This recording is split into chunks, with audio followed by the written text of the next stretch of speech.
जय हिंद दोस्तों। MIM party से 6 नॉन मुस्लिम कैंडिडेट ने महानगर पालिका का चुनाव जीता है। देखिए, एमआईएम की टिकट से मुसलमान का जीतना तो आम बात है, लेकिन अभी मैं देख रहा हूं कि नॉन मुस्लिम कैंडिडेट्स का भी जीतना एमआईएम की टिकट से एमआईएम पार्टी से आम बात बनती जा रही है।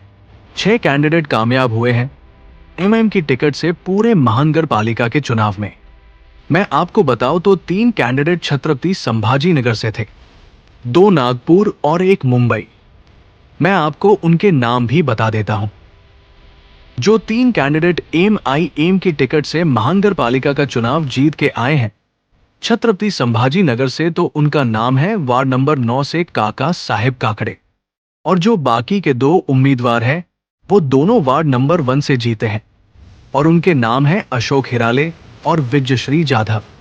मैं नागपुर के कैंडिडेट की बात करूं जो एमआईएम की टिकट से चुनाव जीत के आए हैं नॉन मुस्लिम कैंडिडेट, तो वो 2 लोगों के नाम हैं पवन कोय और वर्षा डोंगरे, जो मुंबई से चुनाव जीत के आए हैं।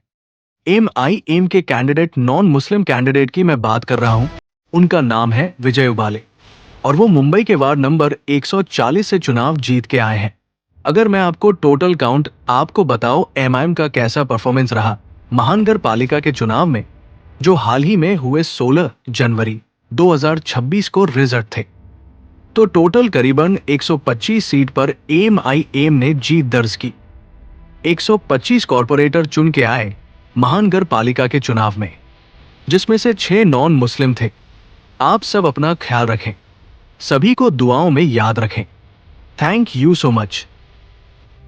तेजस्वी की हार से अखिलेश अलर्ट। ओवैसी से गठबंधन पर सपा सांसद बोले जो आएंगे उनका स्वागत है। समाजवादी पार्टी अगले विधानसभा चुनाव की तैयारियों में जुट चुकी है। मंगलवार को सपा ने अपने सभी सांसदों की बैठक लखनऊ में बुलाई। इस दौरान असदुद्दीन ओवैसी की पार्टी एमआईएम से भी गठबंधन को लेकर संकेत मिले हैं। बिहार विधानसभा चुनाव में राष्ट्रीय जनता दल आरजेडी की हार ने उत्तर प्रदेश के विपक्षी खेमे खासकर समाजवादी पार्टी को सोचने पर मजबूर कर दिया है। तेजस्वी यादव की हार से सबक लेते हुए हर रणनीति अपनाने में मूड में सपा दिखाई दे रही है। अखिलेश यादव एक तरफ 2027 के विधानसभा चुनाव के लिए पीडीए पिछड़ा दलित अल्पसंख्यक फॉर्मूले को और अधिक प्रभावी बनाने की तैयारी में है। दूसरी तरफ छोटे दलों को जोड़ने की मुहिम के संकेत मिल रहे हैं। यहां तक कि असदुद्दीन ओवैसी की पार्टी एमआईएम के साथ गठबंधन को लेकर सपा की तरफ से सकारात्मक संकेत मिलने लगे हैं। सपा ने मंगलवार को विधानसभा चुनाव की रणनीति पर मंथन के लिए अपने सभी सांसदों की बैठक बुलाई थी। इस बैठक के बाद समाजवादी पार्टी के सांसद रमाशंकर राजभर से मीडिया ने असदुद्दीन ओवैसी की पार्टी के साथ भविष्य में गठबंधन की संभावना पर सवाल पूछ लिया।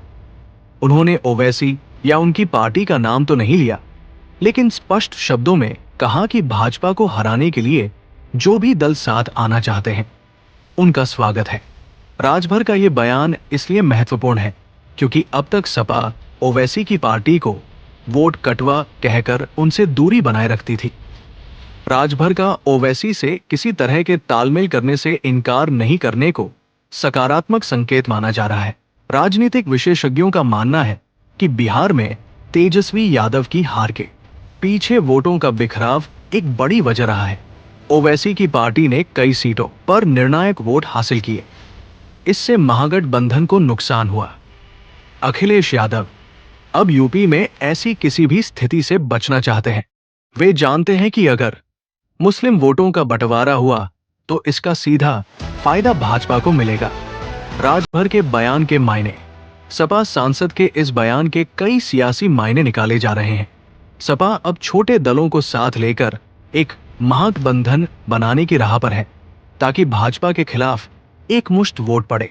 ओवैसी की सक्रियता को नजरअंदाज करने के बजाय उन्हें साथ जोड़कर मुस्लिम बाहुल्य सीटों पर जीत पक्की करने की रणनीति भी बनाई जा रही है।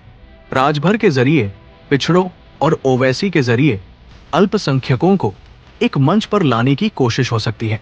हालांकि सपा की तरफ से सकारात्मक संकेत आते हैं तो गेंद ओवैसी के पाले में चली जाएगी।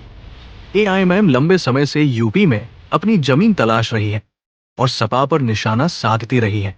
लेकिन रमाशंकर राजभर के इस बयान से लगता है कि गठबंधन के बंद दरवाजों को थोड़ा खोल दिया गया है। आप अपनी राय जरूर दें कमेंट बॉक्स में। अल्लाह हाफिज।